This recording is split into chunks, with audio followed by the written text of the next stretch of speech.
네, 오늘 빌립보서 17번째 시간이죠. 빌립보서 4장 읽어보시죠.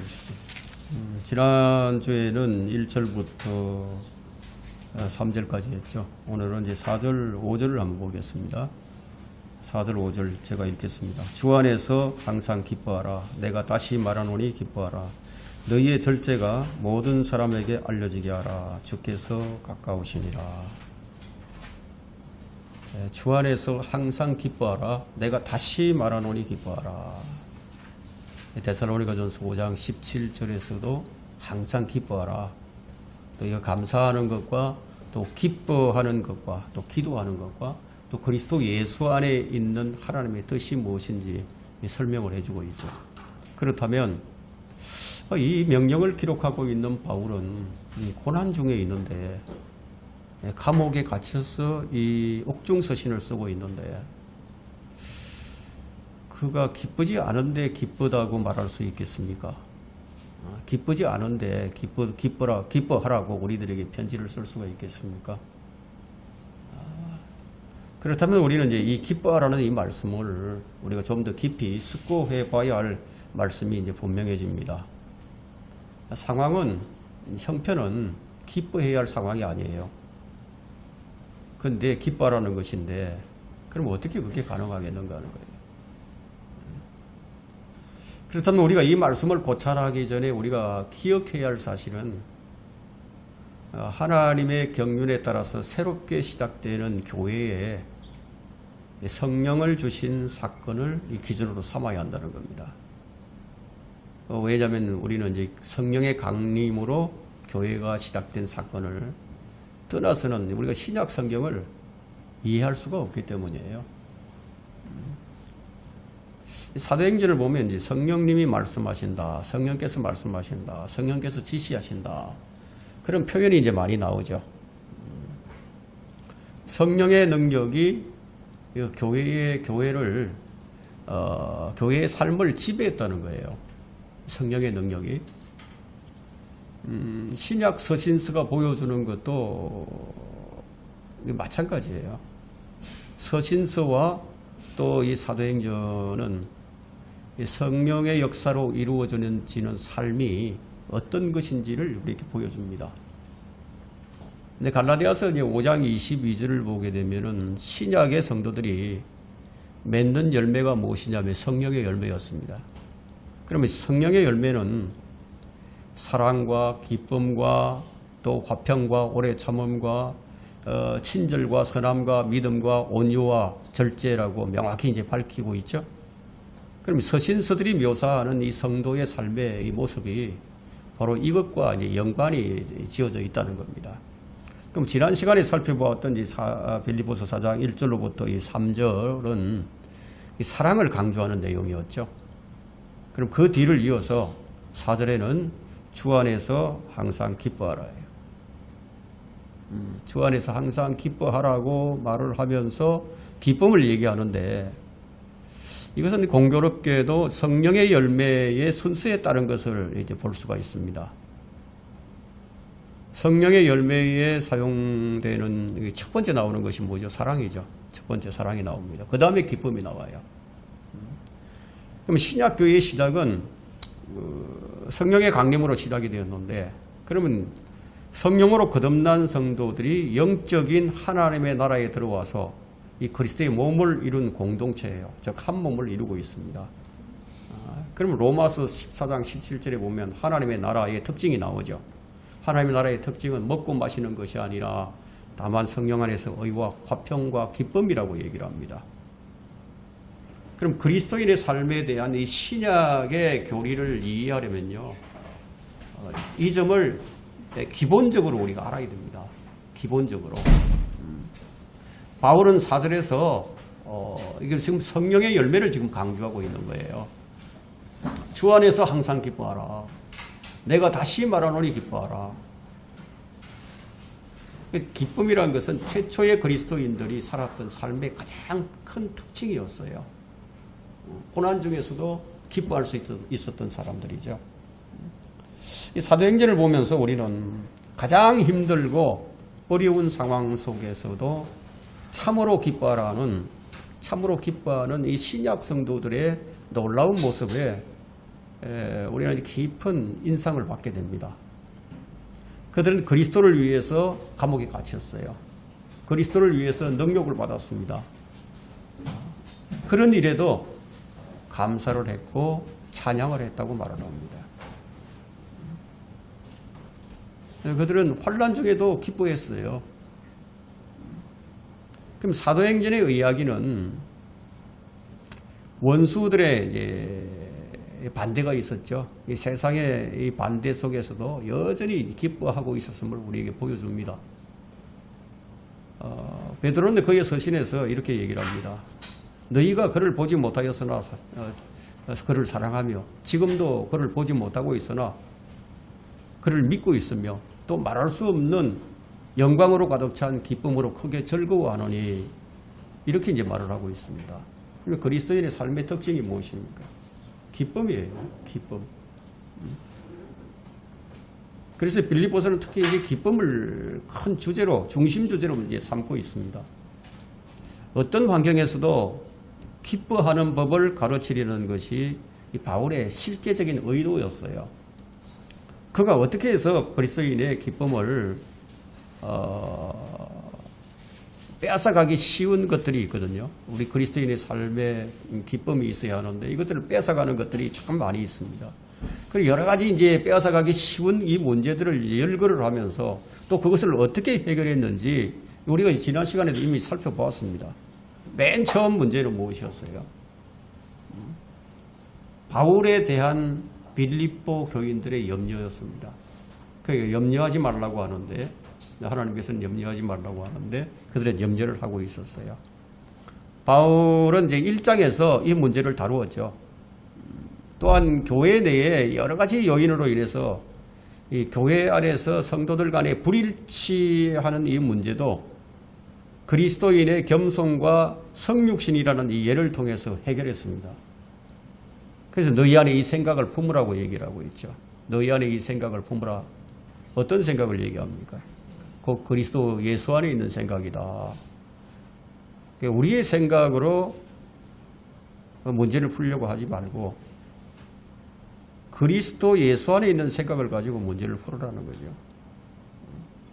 그뿐 아니라 2장에서는 빌립보 교회에 걱정거리가 하나 생겼는데 에파프로디도라는 형제의 질병의 문제였습니다. 그 3장에서도 또 문제가 등장하는데 많은 이단들과 잘못된 삶, 잘못된 믿음이 어떻게 기쁨을 빼앗아가는 것인가 라는 중대한 질문을 다루었습니다. 그리고 그 다음으로 다른 문제가 또 나타나게 되죠. 그 유오디아라는 여인과 순두계라는 여인이 이제 다툼이 일어났어요. 자, 이것들은 기쁨은 이처럼 이 기쁨이라는 것을 바울은 아주 중대하게 지금 다루고 있습니다. 그 어떤 문제들이 기쁨을 빼앗아가는 것인가. 그는 계속해서 지금 이 주제로 돌아가고 있습니다. 한 번 얘기로 끝난 것이 아니라 계속 이 문제를 열거하고 있습니다. 그럼 바울은 3장 서두에서 이미 이 주제를 밝힌 바가 있죠. 끝으로 나의 형제들아 주 안에서 기뻐하라. 내가 너희에게 같은 말을 쓰는 것이 내게도 지루하지 않을 뿐 아니라 너희를 위해서도 안전하리라. 계속 거듭 반복을 한다. 그래서 4장 4절에서도 다시 얘기를 하죠. 주 안에서 항상 기뻐하라. 내가 다시 말하노니 기뻐하라. 이 기쁨이라는 것이 우리 삶에 얼마나 중요한 것인가를 거듭 지금 설명을 합니다. 강조를 하고 있죠. 그 이유는 무엇입니까? 그 이유는 바울은 무엇보다도 빌립보 교인들이 기쁨을 누리기를 바란 것을 알 수가 있습니다. 기쁨은 그리스도인의 기업이라고 할 수 있습니다. 그리스도인이 이 기업을 잃어버리고 불행하게 사는 것은 바울이 바라볼 때 그것은 가장 큰 비극이었어요. 마땅히 누려야 할 기쁨을 누리지 못하고 아주 비극적인 삶을 살아가고 있는 거죠. 그것은 무엇과 같았냐면 자기들이 고백한 신앙 고백을 부인하는 것이나 마찬가지였기 때문입니다. 뭔가 중요한 것을 놓치는 것이었죠. 바울은 이 생사가 불투명한 가운데 놓여 있었습니다.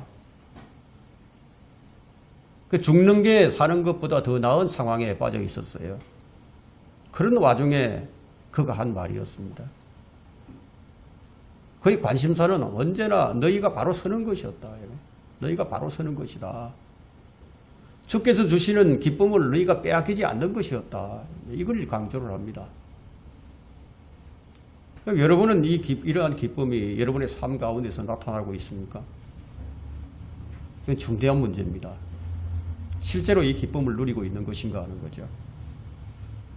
주 안에서 기뻐하라고 명령하고 있으니까. 그래, 기쁨은 그리스도의 삶의 본질이에요. 기쁨의 특징이라는 것이 무엇입니까? 기쁨에는 특징이 있죠. 어떤 속성이 있는 거예요. 기쁨은 좀 적극적이에요. 그것도 능동적이고 좀 자극적입니다. 기쁨은 단순히 이제 무관심한 상태가 아니라 바울이 지금 여기서 말하고 있는 이 기쁨은 아주 적극적인 기쁨을 얘기합니다. 이런 기쁨은 우리를 속박하지 않는 기쁨이죠. 그 기쁨에 힘이 있고 생명이 있다.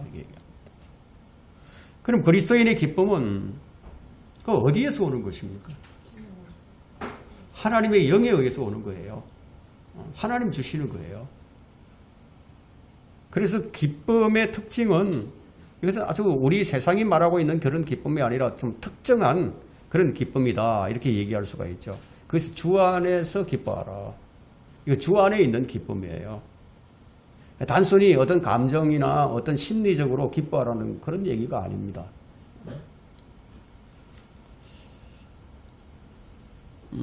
바울이 단순히 이제 성도들에게 힘을 내게 하려고 이런 글을 기록하고 있는 것이 아닙니다. 뭐 단순히 성도들이 행복해져야 한다. 그래서 이런 글을 쓰고 있는 것도 아닙니다. 기뻐하지 않으면은 그리스도의 능력을 부인하는 결과가 오기 때문이에요. 그래서 오직 우리는 이제 주 안에서 기뻐해야 합니다. 그래서 이 기쁨은 직접적이고 아주 적극적인 거죠. 그리스도 안에 있는 것, 주 안에 있는 기쁨입니다. 다시 말해서 그리스도인의 기쁨은 진리와 교리의 굳건히 뿌리를 받고 있는 기쁨을 얘기합니다. 진리와 교리의 굳건히 뿌리를 내리는 기쁨.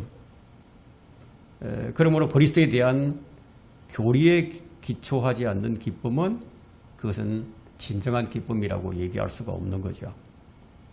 뭐 우리를 기쁘게 해주는 것은 얼마든지 있습니다. 이 세상에 얼마든지 우리를 기쁘게 해주는 것이 많이 있죠. 뭐 술을 마셔서 행복해질 수도 있고 기쁨에 넘칠 수도 있어요.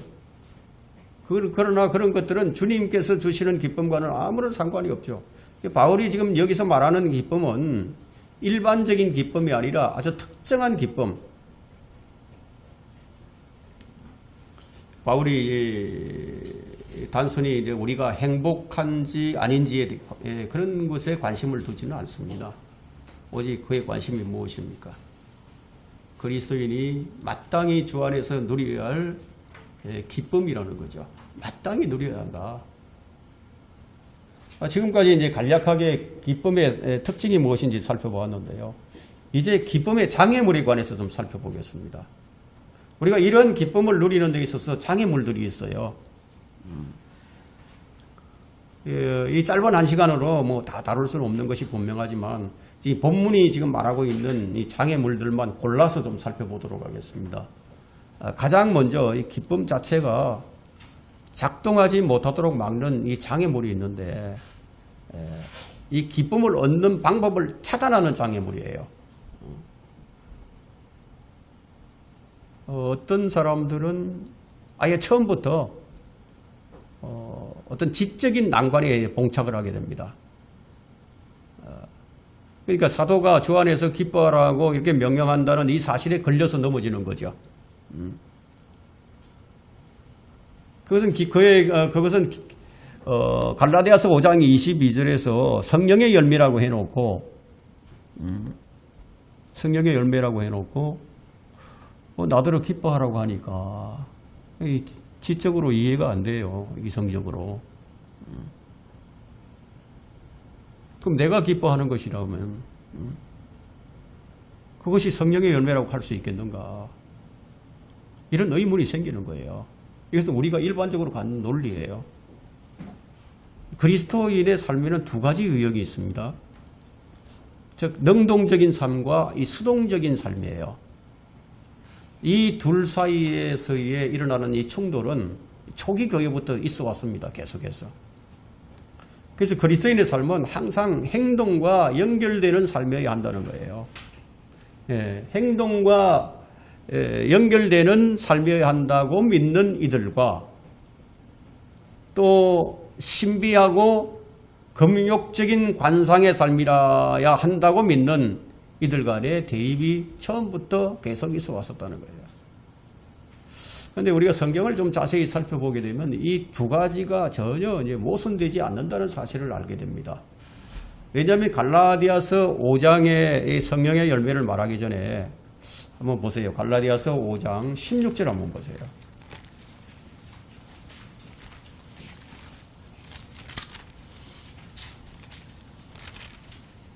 갈라디아서 5장 16절에 성령의 열매를 얘기하기 전에 이런 얘기를 합니다. 내가 이것을 말하노니 성령 안에서 행하라. 성령 안에서 행하라. 그리하면 너희는 육신의 정욕을 이루지 아니하리라. 많은 사람들이 여기서 무너져 내립니다. 성령 안에서 행하라. 성령 안에서 행하라고 했는데 자기가 하려고 하니까 아무리 노력을 해도 이게 안 되거든요. 이게 왜 이렇게 안 되지? 계속 자신의 육신의 정욕에 계속 지게 됩니다. 그럼 스스로 포기를 해버리게 되죠. 내가 이것을 말하노니 성령 안에서 행하라. 그리하면 너희는 육신의 정욕을 이루지 아니하리라. 한 구절 안에서 지금 뭐가 나옵니까? 성령과 육신 이 두 가지 요소가 함께 나오고 있죠. 여러분도 잘 아시다시피 로마서 8장이라든가 이 갈라디아서 5장에서 말하고 있는 성령과 육신은요 서로 대적하는 관계입니다. 항상 대적합니다. 같이 할 수 없어요. 말하자면 내 스스로는 이 기쁨을 창조하거나 만들어낼 수 없다는 거예요. 그러나 성령이 내 안에서 지시하시고 인도하시는 이 말씀을 듣고 내가 순종하게 될 때 그리스도인의 삶을 실제로 살아갈 때 성령께서 기쁨의 열매를 내 안에 심어주신다는 거예요. 그러니까 우리가 행하는데 어떻게 행해야 되느냐? 성령 안에서 행해야 된다는 거예요. 우리가 곧바로 행동에 돌입한다고 해서 또는 이런 모든 것을 무시하고 단순히 관상의 자리에 머무른다고 해서 기쁨이 생기는 것이 아니란 얘기예요. 맨날 기도만 하고 있고 뭐 가만히 앉아 있으면 이 수동적인 상태에서 그런 기쁨이 생기는 것이 아니라는 거예요. 둘 중 하나만 하게 되면 실패한다는 거예요. 둘 다 해야 한다는 거예요. 진리를 묵상하면서 실천을 해야 한다는 겁니다. 자, 그럴 때 성령이 우리의 삶에 기쁨을 부어주시는 거예요. 이것은 단순한 가르침이나 이론이 아니에요. 이 교회사 기간 동안 또 이 신약 성경에 기록되어 있는 성도들의 생애를 통해서 이런 것들은 충분히 입증되어 있는 실제적인 사건입니다. 그리고 감사하게도 우리도 직접 검증해 볼 수 있어요. 우리 자신을. 그리스도인의 삶 속에서 문자 그대로 실제로 지금 이 기쁨을 누릴 수 있다는 거예요. 그럼 그리스도 안에서 기쁨을 얻지 못하는 이 두 번째 요인은요. 두 번째 원인은 어디에 있느냐? 그리스도와 바른 관계를 맺지 못하는 데 있습니다. 그런데 고린도 교회 성도들이 그리스도와 바른 관계를 맺지 못하고 있었습니다. 그 주 안에서라고 이렇게 계속 바울이 강조하는 이유가 무엇입니까? 바로 이것이에요. 바른 관계 형성이에요. 오늘날 자신이 얼마나 영적으로 가난하고 또 눈물고 영적으로 죽어 있는지 깨닫지 못하는 이유는 이 하나 때문에 그리스도와 바른 관계를 맺지 못하는 이것에 있다는 거예요. 구원의 기쁨을 누리지 못하는 이들은 대부분 자신이 받은 구원이 얼마나 소중한지를 잘 모르는 사람들이에요. 말씀의 소중함을 알지 못하는 이유 때문에 그래서 기쁨을 누리지 못하는 겁니다. 내가 얼마나 말씀을 가까이 하고 있느냐. 성경을 읽으려면 그냥 눈꺼풀이 무거워지고 읽기가 싫어져요.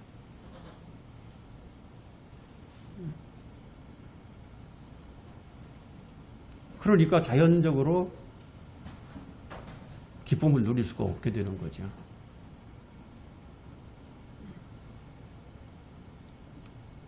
말씀의 소중함을 알지 못하는 이유 때문에 그래서 기쁨을 누리지 못하게 되는 겁니다. 알다시피 줄이고 또 목마르고 뭐 이런 자들은 어떻게 됩니까? 배불리 체험을 받아야 되는 거죠. 그리스도가 없어서 너무 불행하다. 나는 그리스도가 없이는 불행해서 살 수가 없다. 이런 사람만이 그리스도 안에서 기쁨을 누릴 수 있습니다. 나는 그리스도 없이는 안 된다.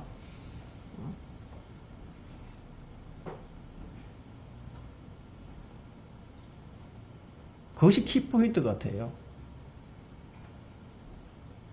다시 말해서 자신의 정성과 행위로는 우리가 우리의 구원의 기쁨을 알 수가 없어요.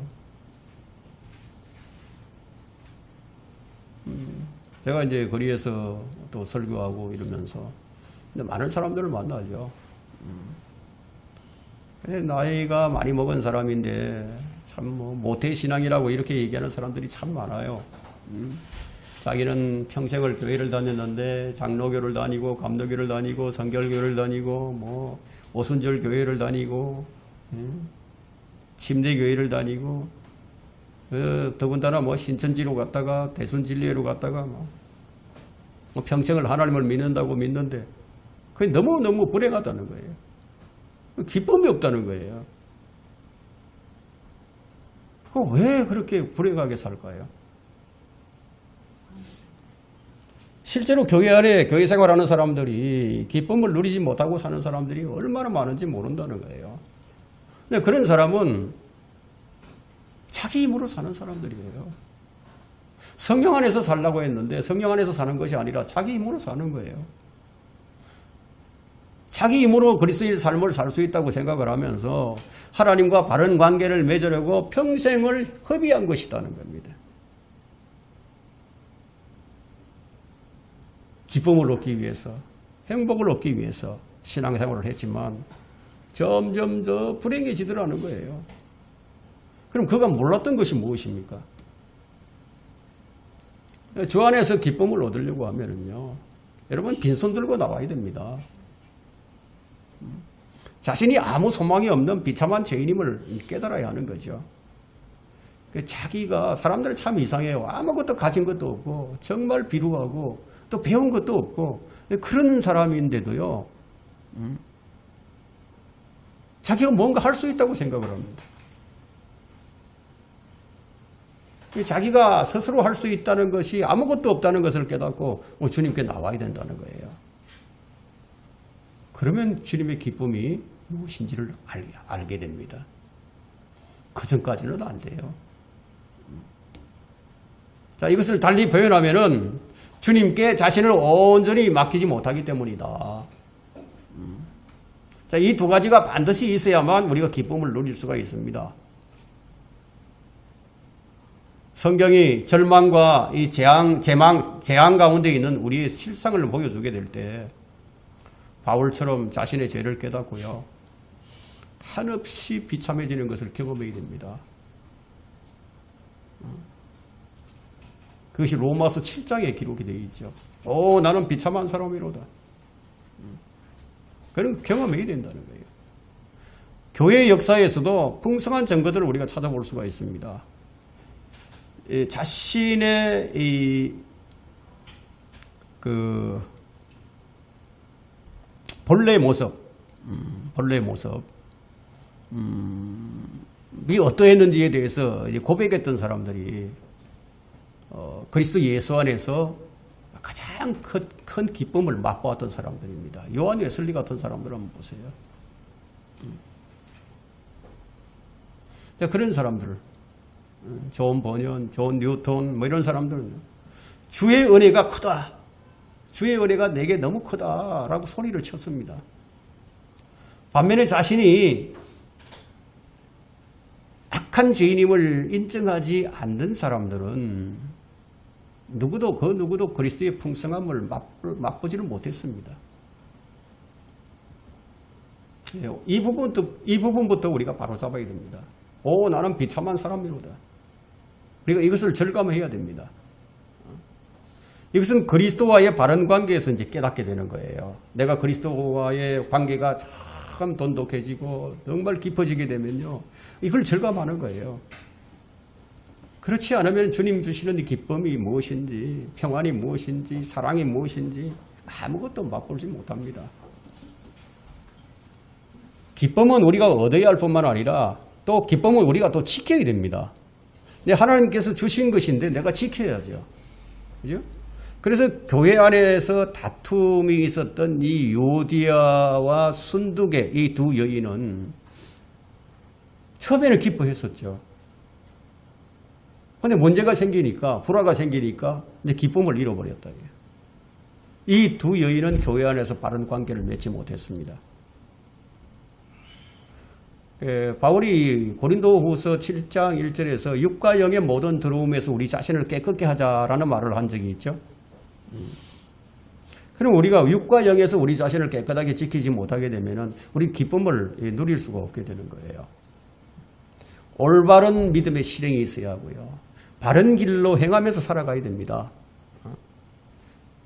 바울이 갈라디아 교인들에게 한 말을 보면 분명히 알 수 있는데, 어긋난 행동을 하고 죄를 지으면 주 안에서 기쁨을 상실하게 됩니다. 주님께서 하신 말씀이 재물과 하나님을 동시에 섬길 수 없다는 이 말씀을 하셨죠. 그러면 주님의 기쁨을 원한다면요, 하나를 버려야 된다. 이게 성령 안에서 행하라. 성령의 인도함을 받아라. 이런 말씀이 계속 주어집니다. 이것은 바로 우리의 기쁨 때문이에요. 기쁨이 있으면요, 이 사람이 능동적이 돼요. 적극적이 됩니다. 열정을 가지게 됩니다. 우리가 주 안에서 기쁨을 잃지 않고 풍성히 누리는 데 필요한 것들은 바울이 지금 6절에서 말하고 있죠. 뭐라고 얘기합니까? 아무것도 염려하지 말고 기도와 간구로 너희 구하는 것을 감사함으로 하나님께 알려지게 하라. 자, 주님께 아뢰는 시간을 가지라는 거죠. 자, 주님만이 진정으로 우리를 행복하게 해줄 수 있습니다. 이것이 기쁨의 근원이에요.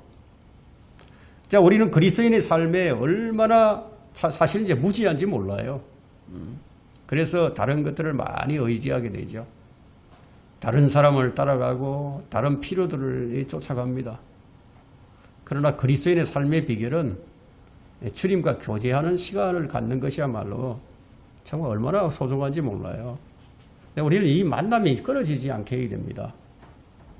기쁨의 근원 되시는 주님께 나가야 되는 거죠. 또한 우리는 상황에 휘둘리지 않아야 됩니다. 참 우리가 살다 보면 참 이 환경에 휘둘리게 되고 상황에 그냥 휘둘리는 그런 경우가 참 많이 있습니다. 그래서 사건과 상황에 휘둘리지 않는 것이야말로 정말 기쁨을 빼앗기지 않는 그런 그 원인이 되겠죠.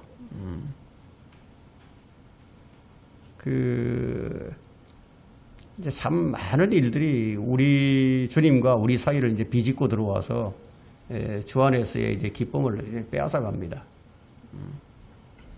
상황이 우리를 근심하게 만들고요, 염려하게 만들고요, 우리 생각을 사로잡게 됩니다. 그러면 정신이 좀 아득해지면서 온갖 고민에 이제 빠져들게 되죠. 그럼 이러한 요소들이 우리의 기쁨을 이제 빼앗아 간다면은 그러면 기쁨을 지키는 방법은 무엇일까요? 답은 아주 간단합니다. 주님께 집중하지 못하게 하는 모든 것은 다 피하라는 거예요.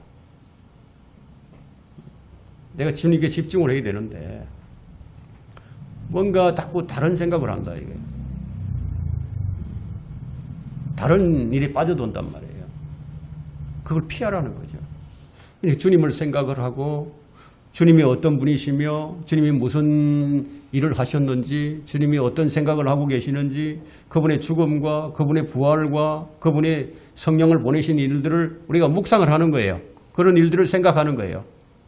장차 그분께서 하실 일, 우리를 향하신 그분의 계획이 무엇이며 우리의 최후의 결과는 또 어떤 것이 있으며 아무도 빼앗아 갈 수 없는 이 영광스러운 소망을 우리가 생각을 한다는 거예요. 계속 생각한다는 거예요. 이것이 비결입니다. 그분이 어떤 분이신지, 얼마나 영광스러운 일을 하셨는지 우리가 깊이 생각을 하고 이제 묵상을 해야 한다는 겁니다. 주 안에서 항상 기뻐하라. 여러분 이것이 가능한 것인가요?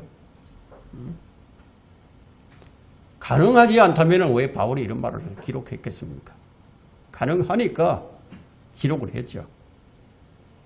그래서 바울이 말하고 있는 것은 주 안에서의 기쁨이에요. 이 세상의 기쁨을 얘기하는 게 아닙니다. 주님 밖에서 기쁨을 누리는 사람들은, 주님 밖에서 기쁨을 찾는 사람들은 많이 있죠. 뭐 취미생활도 하고 낚시도 가고 등산도 가고 골프도 치고 뭐 일시적으로 기쁨을 누릴 수 있어요. 그러나 그 기쁨의 원천이 말라버렸을 때 어떻게 되겠습니까? 나이가 들고 병이 들어서 일을 하지 못하게 될 때가 온다는 거예요. 자신의 수고와 노력에서 기쁨과 행복을 찾는 사람은 그렇게 될 수밖에 없다는 거예요. 여러분 이 세상은 변화무쌍합니다. 상황은 아주 수시로 바뀝니다. 상황이라는 것은 얼마 가지 않아서 여러분을 실망시키게 되어 있습니다. 우리의 기대를 저버리지 않는 것은 오직 하나예요. 주 안에서 기쁨이죠. 이 기쁨의 원천은 주님이죠. 그러면 기쁨은 주님으로부터 옵니다. 그리스도 안에 있는 것들은 세상이 손을 댈 수가 없어요. 그리스도 안에 있는 것들은 어떤 세력도 손댈 수 없는 곳에 우리 기쁨이 있는 거예요. 상황은 언제든지 변할 수 있고 내 기대를 얼마든지 저버릴 수 있습니다. 그러나 그리스도 안에 있는 나의 영, 그리스도 안에 있는 나의 혼은 세상의 그 무엇도 해칠 수가 없다는 거예요. 세상이 내게 무슨 짓을 하든지 주님과의 나의 관계는 든든하다는 겁니다. 바울이 이 부분을 이렇게 표현을 합니다. 그것이 로마서 8장 38절부터 39절이죠.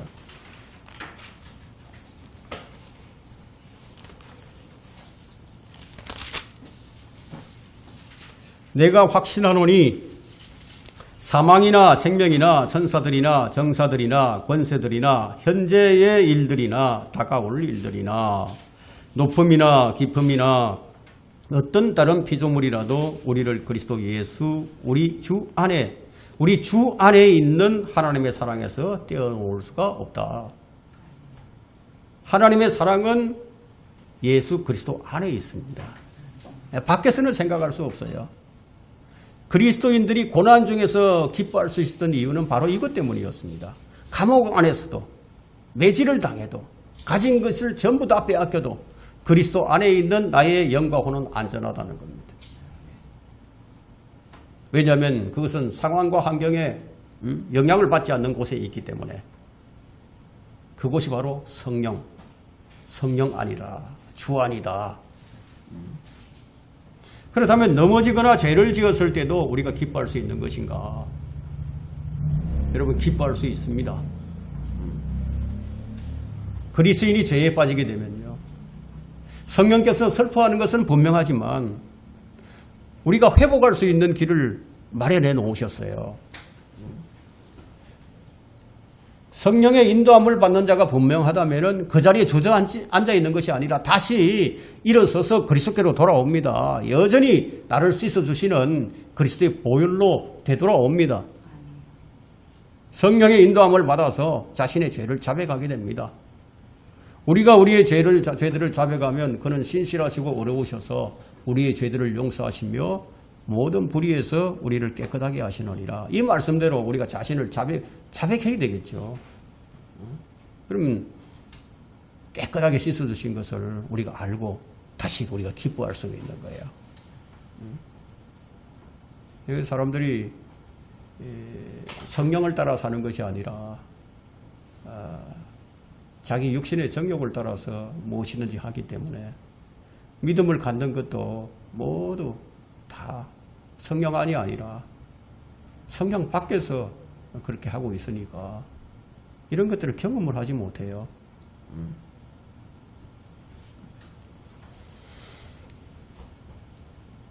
예, 참된 그리스도인은요 반드시 기쁨을 회복하게 되어 있습니다.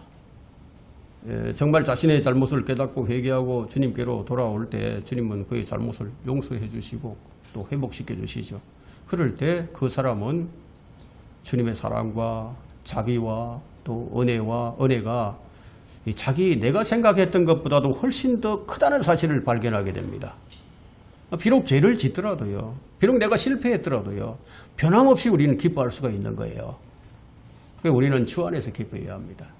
살든지 죽든지 무슨 일을 하든지 무슨 일이 닥치든지 어떤 상황이 벌어지든지 주 안에서 항상 기뻐하라. 내가 다시 말하노니 기뻐하라. 바울이 이 다음으로 하는 말이 5절에 나오죠. 너희의 모든 절제가 모든 사람에게 알려지게 하라. 주께서 가까우시니라.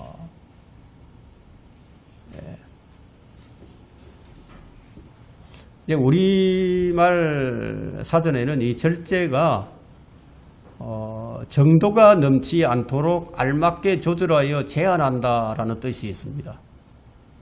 또 과유불급, 정도를 지나치면 미치지 못함과도 같다는 뜻으로 쓰이기도 합니다. 다른 말로는 중용이라는 뜻으로도 쓰이기도 합니다. 그러니까 우리말 표현은 절제라는 말이 더 쉽게 이해가 되겠죠.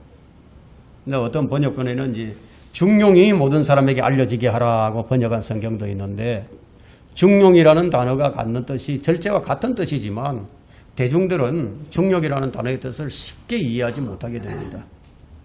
그래서 이 번역본이라는 것은 자기 나라의 말로 모든 대중이 아주 쉽게 이해할 수 있는, 널리 사용되고 있는 그런 단어로 번역이 되어야만이 그것이 올바른 번역본이라고 할 수 있습니다. 근데 신약 성경이 이제 헬라어로 기록이 될 때 그 사용된 그 헬라어는요, 일반 사람들이 널리 사용하는 코일의 헬라어라는 것으로 이제 기록이 되어 있었습니다. 어떤 성경은 이제 절제를 관용으로 번역한 성경도 또 있죠. 관용. 근데 관용이라는 말은 이 절제와는 좀 달라요. 그 의미가 다릅니다. 관용의 사전적 정의는 남의 잘못을 좀 너그럽게 이제 받아들이고 용서한다는 그런 뜻이 있죠. 그러면 이것이 이제 와전되어서 살인죄도 관용을 베풀어야 된다. 중범자에게도 관용을 베풀어야 된다. 남이야 죽든지 말든지 온갖 모함과 협잡도 관용으로 받아들여야 된다. 그래서 교회가 동성애자를 관용으로 받아들이게 된 거예요. 이 단어 하나의 잘못된 번역으로.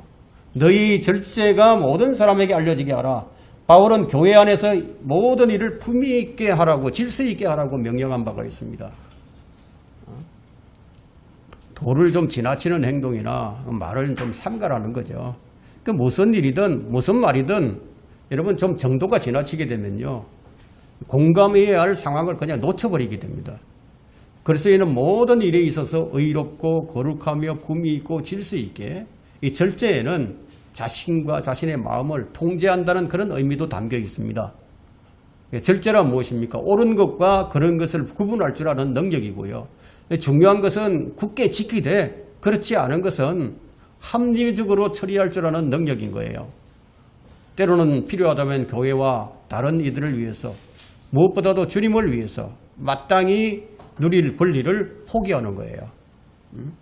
절제가 있다는 것은 그리스도의 은혜가 그 속에 있어서 어떤 공격도 잘 소화해내고 그로 인해서 걱정하지 않는다는 뜻이 있습니다. 항상 균형감과 평정심을 유지해야 한다는 거죠. 야고보서 5장 7절부터 9절을 읽고 이제 강의를 이제 마치도록 하겠습니다. 야고보서 5장 7절부터 9절입니다.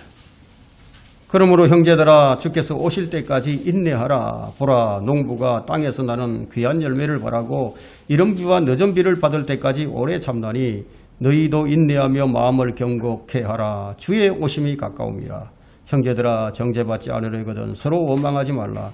보라 심판하시는 분이 문 앞에 서 계시니라. 자, 오늘 여기까지 하도록 하겠습니다.